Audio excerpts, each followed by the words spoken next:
Poetry festivity. Bert Brisbane was waiting at the door for us. "Hurry on in, it's freezing," he said. Mr. Morales helped Mrs. Brisbane carry in our houses and all the bags of food and bedding. "Who knows how long they'll have to stay," he said. Mrs. Brisbane went to make a pot of tea, and soon Mr. Brisbane was cleaning Og's tank. Mr. Morales may be the most important person at Longfellow School, but the principal rolled up his sleeves and cleaned out my cage. He didn't even complain about what was in my potty corner. He did wear gloves and washed his hands afterward. "This is a good lesson for all of us," said Mrs. Brisbane, as she brought in a tray of steaming cups of tea, a plate of cookies, and some yummy pieces of broccoli and lettuce for me. "If you decide to have a pet, you have to take total responsibility." Mr. Morales munched a cookie. "I think they took responsibility for themselves. How on earth did such small creatures knock down that big bag?" "I was wondering about that too," said Mrs. Brisbane. "I think it was teamwork." "A frog and a hamster? Never heard of such a thing," said Bert. "I wish I'd seen those two." He smiled and shook his head. "I always knew that Humphrey was as sharp as a tack, but now we know there's a lot going on in Og's head too." "Boing," Og croaked, and he lunged at the side of his glass box. Miss Brisbane chuckled. "He's feeling better. Looks like he wants to play a game of leapfrog." "Leapfrog's a game?" Had I been wrong about Og since that very first night? Instead of trying to scare me, he wanted to play? Like Mr. Brisbane, I wasn't sure what went on in Og's head, but he had some good ideas like rescuing me. He even had another sound he could make. Nobody knew it but me, and that made me feel kind of special, like a friend. The sun came out that afternoon and soon did the snowplows. While the yards were still covered with snow, the streets were clear and the cars traveled freely. Across the street from the Brisbanes, two children built a snowman. Inside the Brisbane house, I was more than happy to run mazes and play hide and squeak with Bert for old time's sake. Og watched from his glass house, but said very little. By Monday, the roads had improved enough to go back to school. Thank goodness, because the Poetry Festival was coming up on Friday, and there was still a lot of work to do. Some of the students had worked on memorizing their poems or writing them out at home over the long weekend. Most had not. Garth Tugwell had changed his poem 3 times. On Monday, he changed again. Mrs. Brisbane sent him to the cloakroom to memorize his new selection. Mrs. Brisbane surprised Kirk by asking for his help. "You've been a lot better lately about knowing when to be funny and when to be quiet," she said. "Now I need your help. We don't want this poetry festival to be too serious. We want it to be fun. Would you introduce the poems for us?" Kirk's whole face lit up. "Sure." By the end of the day on Tuesday, the bulletin board was covered with illustrated poems the students had copied out. Along the edge of the board were cut out pictures of famous poets from Longfellow to a guy named Shakespeare and a lady named Emily Dickinson. Late in the day on Wednesday, my classmates finished their Valentine mailboxes. What they did with ordinary cardboard boxes was excellent. Some of them were covered with red hearts, glitter, and pieces of lace. Others were covered with buttons and lots of paint. Gar's had a big dinosaur on the side. Miranda's mailbox had cut out pictures of her family pasted on. Her mom, Dad, Abby, Amy, Baby Ben, and yes, Clem. Tabitha's mailbox had pictures of basketballs, footballs, and soccer balls glued across the outside. Then, surprise! Mandy presented Og with a green box with pictures of frogs and insects all over it. And AJ gave me a box covered in golden, furry-looking material. It wasn't real fur, I checked. As nice as it was, I felt sad, sad, sad. Because no matter how many Valentines I received, there was no way I could make Valentines for everyone in class. How could I let them know how much I valued their friendship? I was still feeling low when Aldo arrived Wednesday night. He was in an unusually good mood. "It's a beautiful evening, gentlemen, and I have good news to share with you," he announced as he wheeled in the cart. "I could use some good news, Aldo," I squeaked back. "Boing," said Og. Aldo pulled a chair up next to my cage. Instead of pulling out his lunch or a treat for me, he pulled out a piece of paper. "Behold, my first grade from college, a test in psychology." I wondered if he was in a class with Natalie's babysitter. "My grade, as you can plainly see," Aldo held up the paper up to my cage, "is an A. Can you believe it, buddies? 3 cheers for Aldo!" I squeaked. I hopped on my wheel for a joyful spin.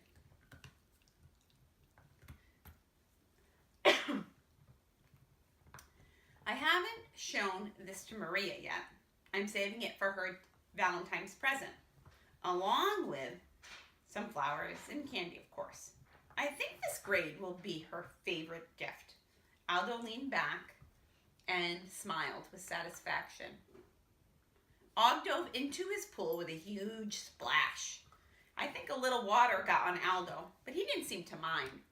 "Splash away, Og, my friend," Aldo said. "It makes a happy sound."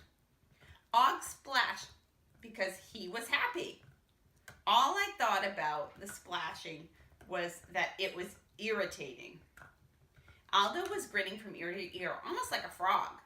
"You see, before you a happy man. There's nothing better in this world than to have someone to share good news, and even bad news with. You see, Maria is my wife, but she's also my best friend." I stopped spinning because I felt a little dizzy. I learned a bit about friendship this year by watching my classmates in room 26. There were friends who got really mad, but made up afterward. There were friends who stuck together through thick and thin. There were friends who reached out to you even when you didn't think you needed a friend. There were friends who would actually rescue you when you were in trouble. There were new friends, old friends, silver and gold friends. Later that night, I was sorry I'd ever doubted Og was my friend.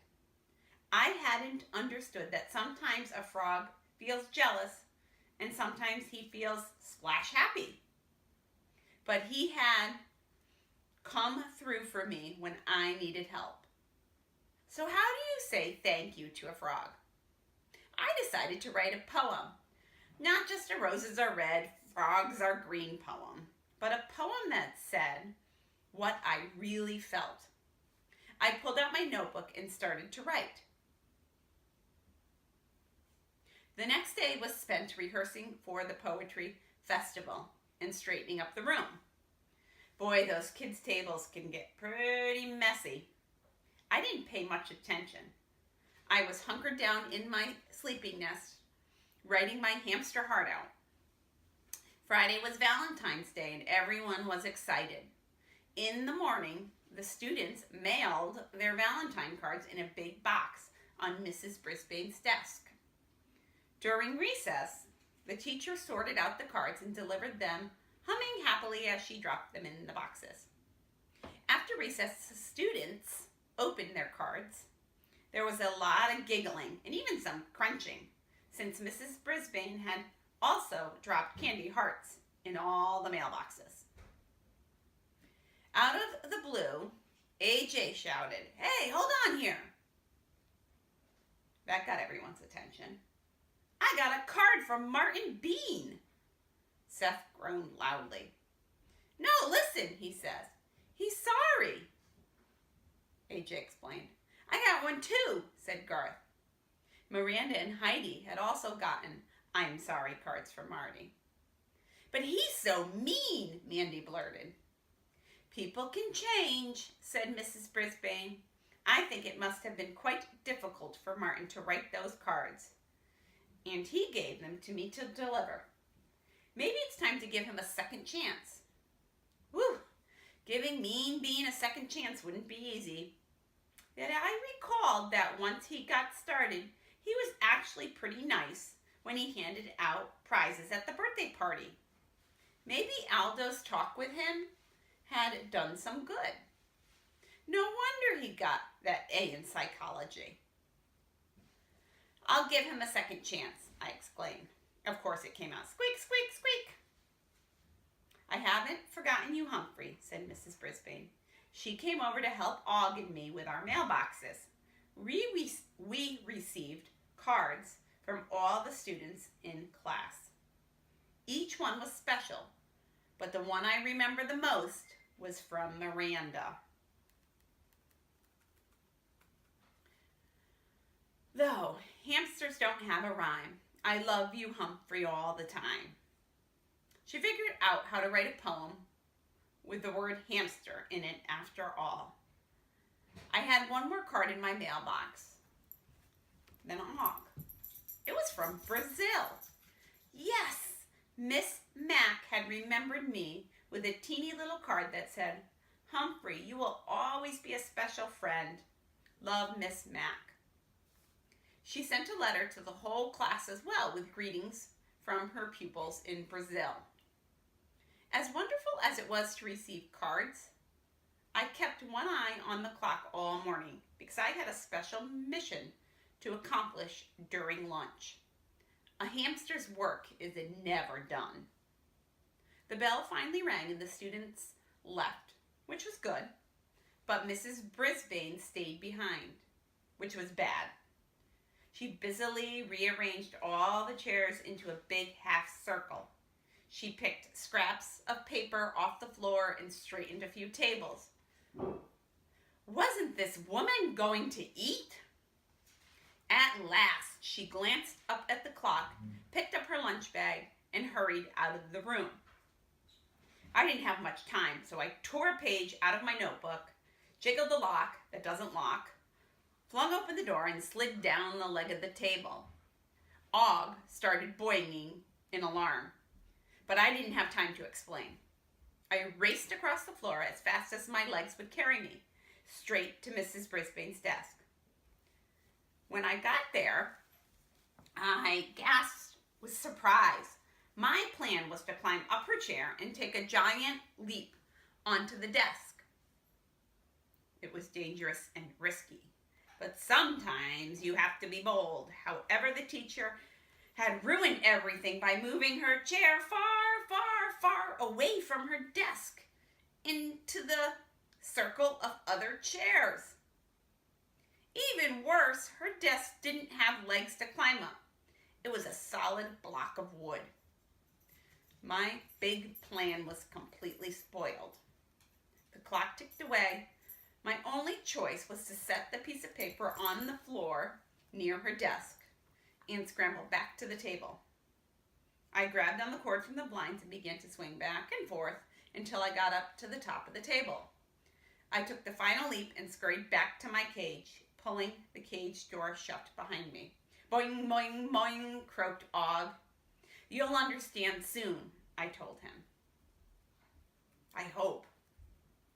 After lunch, Mrs. Brisbane returned to the classroom, followed by her other students. The room mothers arrived with punch and cookies. Next, the other parents entered. Everyone was so busy saying hello, admiring the decorations, that I lost track of Mrs. Brisbane. I could hear her, though. Ladies and gentlemen, if you can take your seats, we're ready for the Poetry Festival to begin. She talked about what we'd been studying and all the hard work we'd put in. Then she turned the celebration over to Kirk Chen.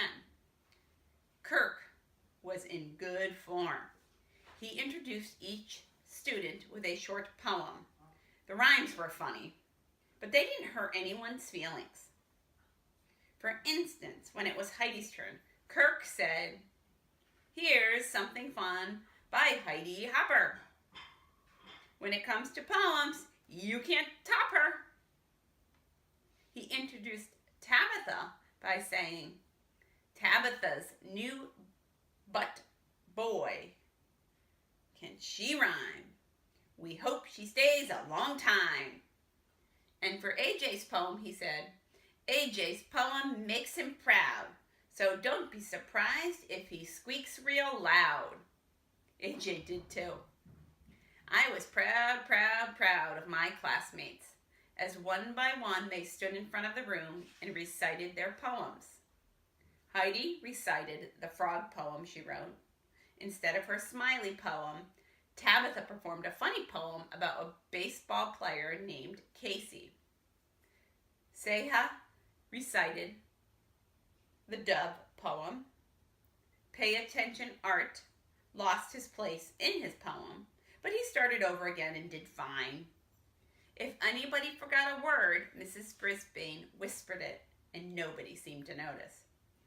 The parents clapped heartily for each and every poem. I did too. Then my heart sank as Mrs. Brisbane said, "That concludes this year's Poetry Festival. I hope you'll all stay for refreshments." My plan had failed utterly. I glanced over at Og. He was still smiling, but he didn't know what I had planned. But Mrs. Brisbane kept talking. "I have one more poem I'd like to share. I found this scrap of paper on my floor as you arrived.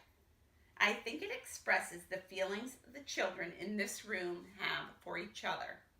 It's very tiny and a little hard to read, but I'll try. A friend doesn't have to be a work of art. Just have a heart. A friend doesn't need to have fur or hair to care.